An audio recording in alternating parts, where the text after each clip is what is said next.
Greetings, everyone, and welcome to another episode of Arena Frontier here on the Fuel Sports Network. Boy, got a few things to cover here, including some news that broke today in the arena football world involving the AF1. So, first to go off here on this episode of Arena Frontier, we're going to talk about the Entertainment Football Association schedule that came out last week. And in the way the schedule goes, I'm calling it basically a summer league similar to the Arena League, though they play different styles of ball here with the Entertainment Football Association. It's still hard to get used to that long word for this new league that's coming this summer because as of right now, there's only 4 teams and it's mostly playing, I would say it's more of a regional league as of right now, playing in the New England area right now where the original 13 colonies came during when this country was founded. And just a reminder, these are the 4 teams. You got the Danbury Diesel.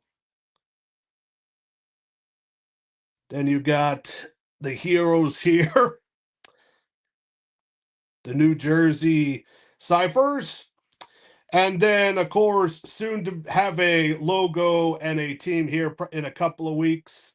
The team that's held in Long Island, New York, playing at the historic National Memorial Coliseum, where the New York Dragons used to play in the original football league in the 2000s.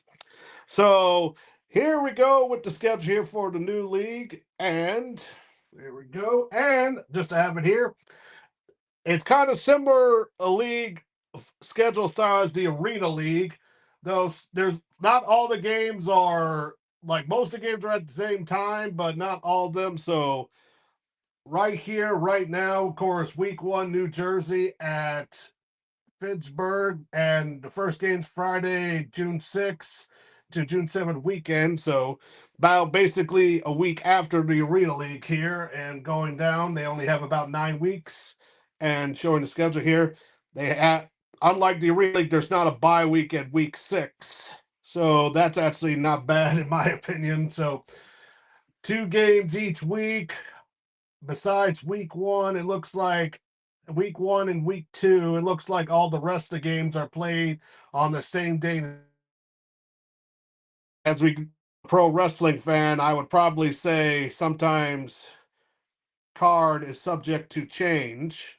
Odd, hold on here.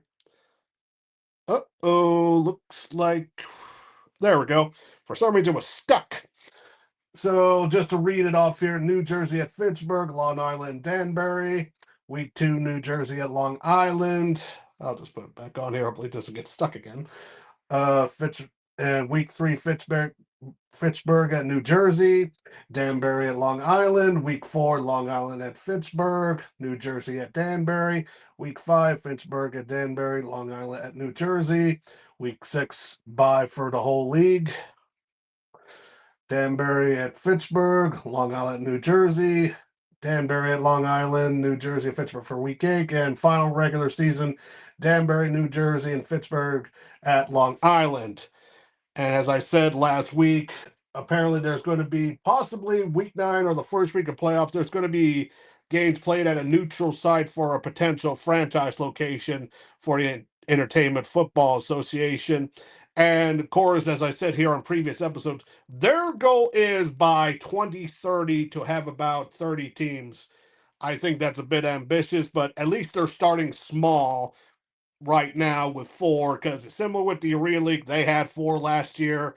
Now they have 6. So I could see if they have, with the successful first season, they could go 4 to 8 or 4 to 12 would probably be the right one for the second season if they go that route.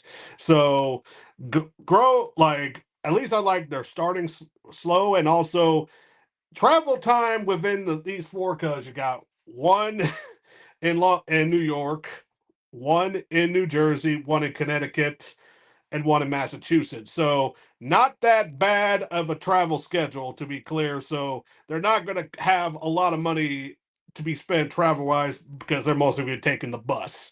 No need for airfare or anything like that. So just road trips there and not by much. And it's not a bad thing to do there. It's like, because though the Arena League, I would say, is a lot more travel wise to me, like it'll still be a road trip, but there's a little bit more hours traveled on the road than compared to the Entertainment Football Association. So not too bad.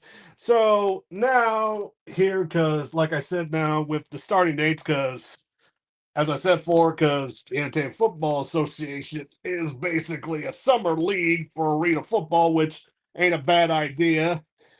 Because pretty soon, next Friday on Valentine's Day, we'll see. I'll see how this AIF new one, if only supposed to have 3 teams and mostly playing themselves and outside league teams, supposed to start on Valentine's Day next Friday. National Arena League, though, that we'll mention that later. They might have a different start date, and I'll get back to that. Arena Football 1, March 7th. Indoor Football League, March 21st. The Arena League, May 30th. And then, week later, Entertainment Football Association.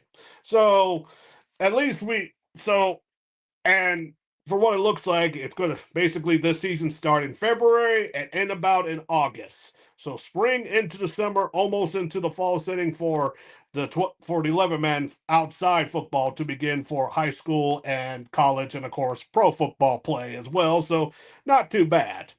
So that's it for now for this week for Entertainment Football Association as of right now. Now let's get one more thing. Because as of right now for the Entertainment Football Association, the only team that I've seen so far, social media wise, that has one is the Long Island team as of right now.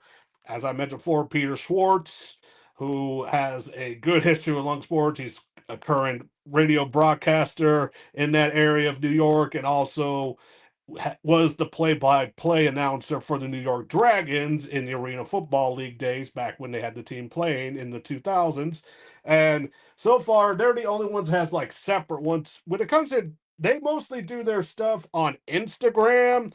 I haven't found a Facebook presence as of yet, so that might be coming soon. They still have about 5 months, so that ain't, even though it's kind of short, it's not as bad as some other leagues I've seen that cut it a little bit short, in my opinion. But we'll see how it goes. Because as of right now, if you wanted the Long Island's X page, as of right now, it's ENTFLA LI. So EFTLA didn't add LI. There you go. And Peter Schwartz announced today the hiring of Sean Wachter as the director of operations. Good. He will manage business development, game day execution, a seasoned business pro. Sean played arena football, including, and they mentioned that he was part of the preseason squad of the New York Dragons back in 2008. So that's good there. And I'm hoping to see the other 3 teams get some more presence here. Like I said, mostly their social media presence as of now is Instagram. I think it's good to do some Facebook, some X, just mix it there. And the other stuff, I'm not really on Blue Sky or some of the other newer social medias, because it seems like every few weeks there's like, hey, new social media platform. Though I'm not too sure if they have a TikTok presence or not, but that's neither here or there. So now let's get to the news involving the Arena Football 1.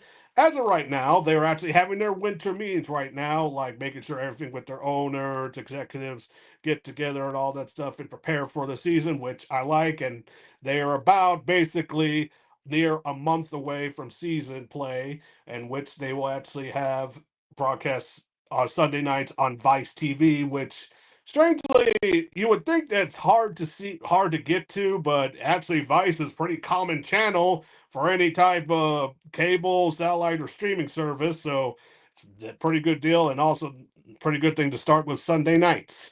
But as it was announced during our last deal, that they announced a few announcements here, and one is the TransFinder Corporation was announced as the official AF1 game ball partner.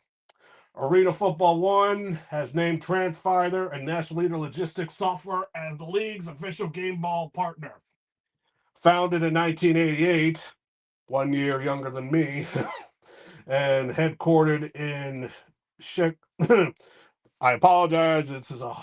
I have never seen this word before, this city name before. Shinnick, New York. Shinnick, Cincinnati, New York. TransFinder has set the standard in logistics software solutions, renowned for innovative tools for transferring, routing, scheduling, planning, and communications. TransFinder serves schools, municipalities, and adult care facilities across the nation. As part of the partnership, TransFinder has been named the official AF1 game ball partner, with their logo prominently featured on all AF1 game balls. And as this moment, we still do not have what the actual whole ball will look like at this moment, though I wonder how different they're going to try to do, because I don't think they're going to maybe make it exact as because remember, a few of the teams were part of the revamped Arena Football League last year. So they're additionally TransFinder will receive tickets to attend games in person, providing a great opportunity to engage with fans and clients on site. Jerry Kurtz, CFO of Arena Football One, expressed his enthusiasm for the partnership. Partnering with TransFinder brings two innovative leaders. Their cutting-edge tools and solutions align with the AF1's commitment to precision, strategy, and execution. This partnership will enhance the visibility and reach of both organizations, and we're excited to welcome TransFinder to the AF1 family. When asked about the partnership, Antonio Civitella, president and CEO of TransFinder Corporation, said TransFinder is about to be Arena Football League sponsor and once again supporting the Albany Firebirds. AF1 is an exciting league, and we are honored to be part of it. Winners gravitate to winners. Can't wait till the season kicks off. Together, AF1 and TransFinder look forward to a dynamic and impactful partnership that highlights innovation both on and off the field. The 15-week AF1 season kicks off on March 8th. It culminates in a championship showdown on the weekend of July 12th. So March to July there. So they got some sponsorships. So it seems more they're favoring Albany, but it's a league sponsorship, and you can't really get as big as being on all the AF1 game balls.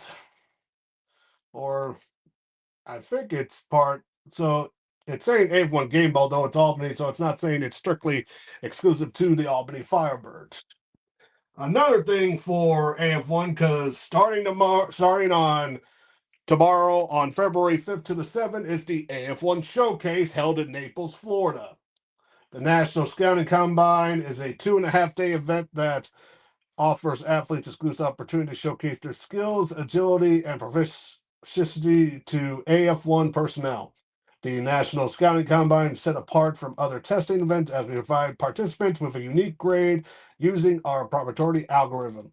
This grade ranges from 1 low to 5 high. The result will show what level an athlete could potentially compete at, not play. Athletes can register at National Scouting Combine website, trial days, location, Paradise Coast Sports Complex, registration $175 if you transfer by January 17th, or you missed that date already. And if you do it after the day, $250, so another $75 more. So yeah, so they got all that done there, and let's talk about the biggest announcement that came that actually happened a few hours ago this morning here on this Tuesday, February 4th. Because, like I said before, Arena Football One has their Sunday night games on Vice TV. They're going to have like a kind of like a pre-game deal and all that stuff. But now they announced their streaming partner. So all the other games we put in on this platform, so they're not going to be on YouTube. And here's the good thing. It is free. You don't have to pay a subscription or anything like that. So that's the good thing on here. And it's been announced that the official streaming partner of Arena Football is Evergreen Now. Arena Football One and Evergreen are excited to announce that Evergreen Now will be the exclusive home to stream Arena Football games for the 2025 season. Evergreen Now is a new streaming platform that will complement AF1's other broadcast partners. All games not broadcast elsewhere will be alive and free. Once again, free.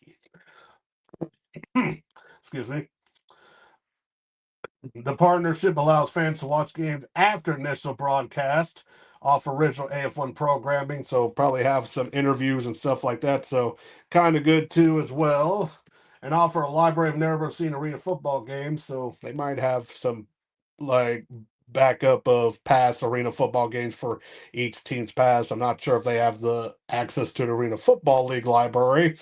Finding a partner who is committed to growing with us and provide easy access to our great game has been a key point for Arena Football One, said CEO Jerry Kurtz. Evergreen is a committed partner who understands our game and will work to provide our fans with the best streaming experience in 50-yard game. I remember my first arena football game between the Pittsburgh Gladiators and the Washington Commandos back in 1987, noted Michael C. Deolia, CEO of Evergreen. And now to be a partner of AF1 is an amazing lifetime thrill. We are going to present the league in a fun, dynamic, engaging way for the fans to enjoy the 50-yard game. Arena Football One kicks off a season with 2 games on Evergreen now. On Saturday, March 8th, the Orlando Predators will travel to Southwest Kansas Storm. And on Monday, March 10th, the Wilkes-Barre Scranton Mavericks will take on the Corpus Christi Triton. So, like I said before, Sunday games are for the Vice, and then all the other games will be on Evergreen now. So that is pretty good there. Evergreen Now will be available on Roku, Android, iOS, Apple devices, Android TV, tvOS, Google TV, Fire TV, Samsung, and LG on February 28th at the end of this month. Because when I looked at this, the actual streaming video platform is not up until February 20th. Right now, their audio podcasting and streaming part is up and running as of right now. And Vizio will be added in April. So if you do exclusive streaming on Vizio channels, you're not gonna have it until April. That's the one bad thing. Catch all the arena football action this season on Evergreen now. And more information about Evergreen. Evergreen's one of the fastest growing media brands in the world, providing a diverse range of podcasts and content to listeners everywhere. That's what I meant by the audio part. With a diverse content lineup from documentary, short, and scripted series to experimental formats of professional sports, the platform emphasizes exclusivity, creativity, and a celebration of unique voices. They have 2 websites. They got the evergreenpodcast.com and then soon to be activated Evergreen Now, evergreennow.tv.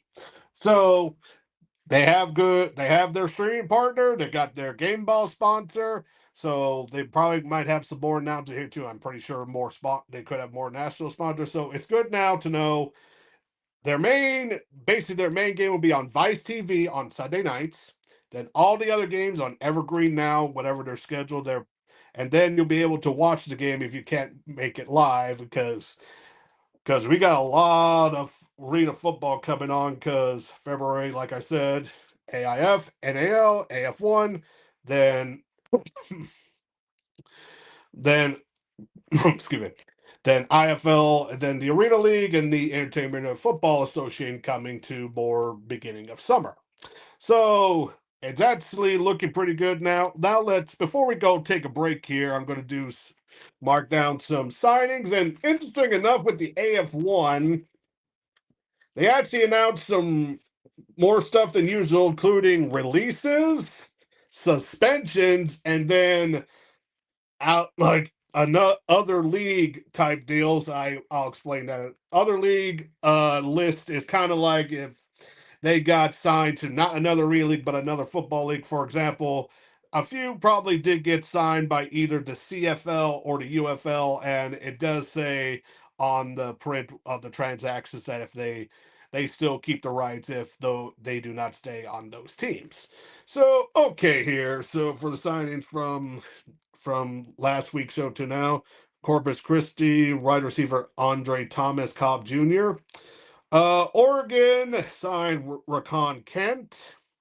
They released Jordan Pouncey, defensive lineman, released James Reddy, and suspended Admin Black quarterback. Doesn't say why it was suspended. They just say that he was suspended, so he's technically still on the team. Washington QB, they signed QB Adam Cruz, DN James Aragon, DN Barkeys Olson, offensive line. I'm sorry, wide receiver Jordan Pouncey. Arizona, they officially announced quarterback signing of Malik Henry, defensive end Justin Skies. Selena,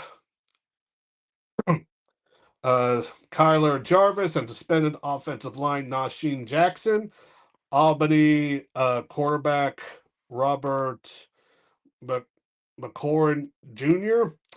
and released Jarrell Ford. Then the biggest one, Southwest Kansas signed offensive defensive line Sama Pama, released Foyer Minter. Then the other league quarterback Matt Strud. So I'm not too sure if it's CFL or UFL he's signed to. Offensive defensive line Raheem Ramsey. Then here's the thing too, retirements. And one of them, unfortunately, is a big one that Connor Davis, who was a big player and tight end for that used to be with the St. Louis Battlehawks here a few years ago, back in 2020. He's retired now, and then their wide receiver Todd Othe also retired, and then they defensive Jarrett Stevens and Brian Hughes got released as well. So, oh wait, no, Brian Hughes got suspended. I'm sorry. So that's kind of interesting. Through this week, you've got retirement, suspensions, players signed to other leagues, but if they don't make those teams, they still got their rights back and be able to come back. So that's it for AF1. Then for IFL signings for the Indoor Football League here, Quad City signs all IFL kicker Kyle Kaplan. Tulsa re-signs linebacker Trey Harvey. Fisher Freight signs defensive back Sean Steele. Green Bay resigns their kicker Andrew Melvis, brother of the thicker kicker that went to Mizzou, who is currently the kicker for the Birmingham Stallions. Massachusetts resigns wide receiver Isaac Zico. Bay Area Panthers sign linebacker defensive end BJ Taufaluli. Arizona Rattlers resigned their defensive back Devontae Merriweather. Tulsa signs former IFL MVP JT Edwards. Fisher's Freight signs all IFL wide receiver JT Stokes. Tulsa signed wide receiver Fazoni McClurge. And then announcements for local tryouts for the Tuscan Sugar Skulls, the Quad City Steamwheelers, and Northern Arizona Wranglers. Going to take a little break now because that was all the good news that came in Arena Football World this past week. Now we come to some bad coming back that was announced yesterday. Take a little break here and we'll be right back. Houston, we've triumphed. I've made it back to Earth with the cargo intact. The game-changing, time-sensitive payload is none other than the revolutionary energy flavor we've all been waiting for. Introducing Merc Mayhem Cherry Limeade. Merc Clan played a crucial role in securing this energy flavor, and together we've unlocked the future of power. Merc Mayhem is not just a drink, it's a statement, a fusion of relentless energy and bold flavor. The secret is out. Merc Mayhem is set to redefine the energy landscape, leaving ordinary drinks in its cosmic dust. Get ready for a taste explosion that matches Merc Clan's unparalleled power. Join the revolution, and let's unleash Merc Mayhem upon the world. Astronaut M signing off.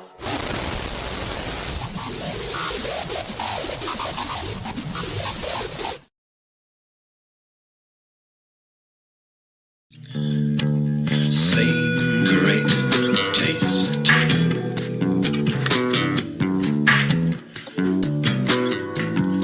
Yes, same great taste.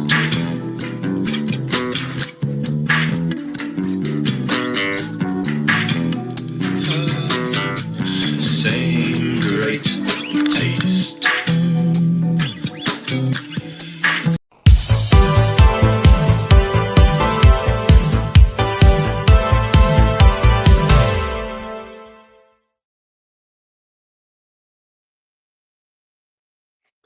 Now to the bad news that was announced yesterday.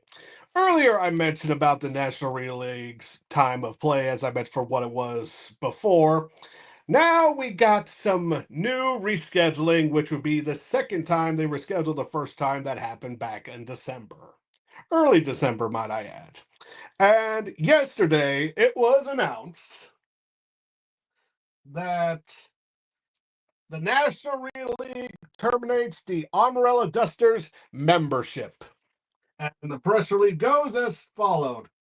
The National Arena League reports that effective immediately, the Amarillo franchise has had its membership terminated for failure to meet league obligations. A unanimous decision was made today by the Board of Ownership to terminate the Amarillo franchise so the league can move forward to the regular season without Amarillo's participation. The decision follows months of effort from both league official and individual member teams supporting Amarillo to take the field for 2025. A modified schedule will be published in the days ahead. This modified schedule will have no effect on the number of weeks of regular season play nor the playoff format. The Belmont Renegades, Carolina Cobras, Columbus Lions, Colorado Spartans, Idaho Horsemen, Omaha Beef, Shreveport Ragaroos, Soul City Bandits, and the Willie Myers will take the field for the 2025 season. Prioritizing its active member teams, the National Arena League is still scheduled to kick off the regular season Saturday, March 8th. We'll see. I'm still kind of wondering that. For more information about the National Arena League, visit la da da da da da. So here's my problem. Because, see, remember of 2 months ago, the Harrisburg team that they had earlier went kaput. Like they were, and their owner said, "Well, we're basically no longer existing." And now you have the team, the Amarillo Dusters, which rebranded with a new logo. And the thing that caught everyone's eye here to read a football world, you go back to their X page, and the last time they even posted anything was that they were part of the National Arena League back on August 20th of last year. So a lot of me and a few other people kind of wondering, it's like, huh. So National Arena League, what discussions were made for to this point here? Because remember, you had like this is like going to be the third time you reschedule your season here for 2025. You originally were going to have 11, then it went to 10, and now you're to 9. And I'm just wondering, like, did you guys not check or just keep up to date? Because this is very late in the game. Because this is just a little bit month away from the season, and now you vote to terminate their deal. And like I said, they haven't posted anything, the Amarillo Dusters, ever since they announced the National League. And before that, their rebrand, well, there was still the Dusters, but it was a new logo and all that stuff. So it just boggles my mind. The thought process here, like, did anyone not check? Like, when did they keep up this progress and stuff? Because now this, like I said, this is the third time that you're doing a scheduling deal now, and it's an odd number of teams now. Do they have one team just have a bye each week now? Are they going to have some teams outside of league to play? And it's kind of late in the game. Like it might not be hard depending on because there are a lot of semi-pro arena teams that are going to be playing soon. Heck, I do know one of the weeks with the Western Michigan Ironmen, they're actually supposed to play supposedly the top semi-pro arena team in the nation. So that's a matchup to look forward to in the near future. So it's just wondering what where's the checks and balances here? Because even if this was now you're getting it's a National Arena League from a lot of people because that's what you kind of expect, and it's we're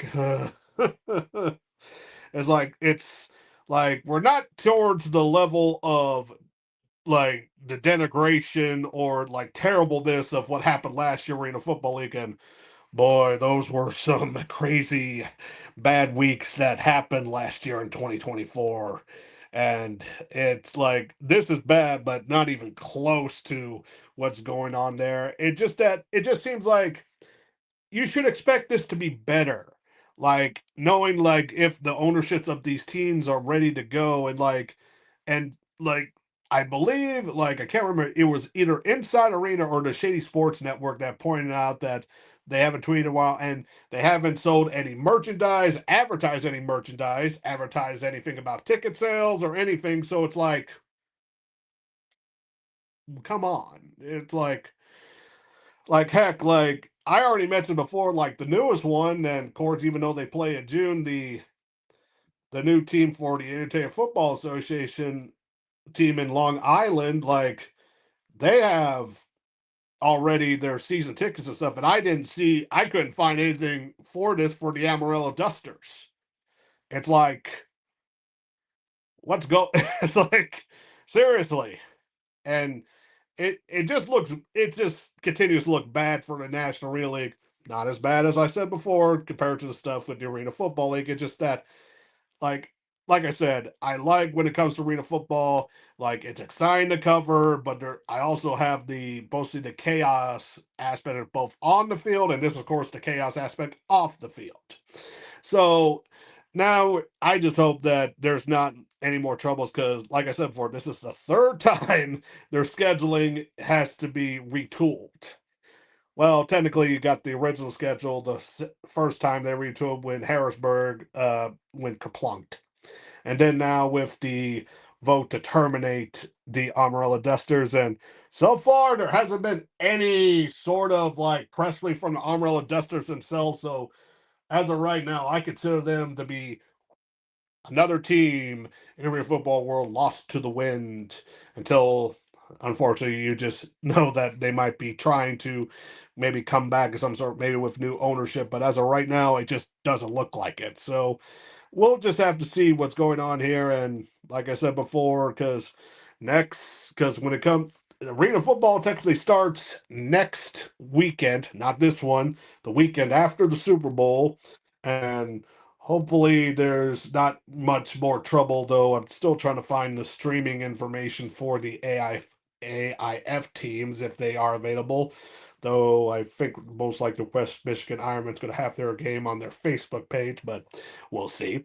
Uh, and that is for the main news and for this episode of Arena Frontier. But normally I don't have this luxury, but I do this time for next week's show. And next week's show, we're actually going to be more Entertainment Football Association heavy, because I will have, I mentioned him earlier, Peter Schwartz, the GM of the Long Island Entertainment Football Association team, here as a guest on the next episode of Arena Frontier here next week.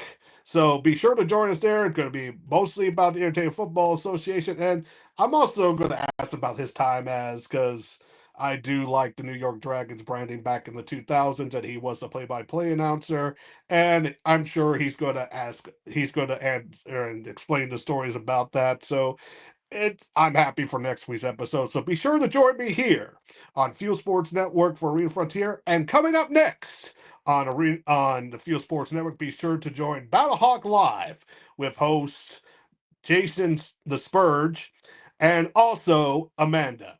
Be sure to join in right there. They're going to start at 8 o'clock, and see you guys next week here on the Fuel Sports Network on Arena Frontier.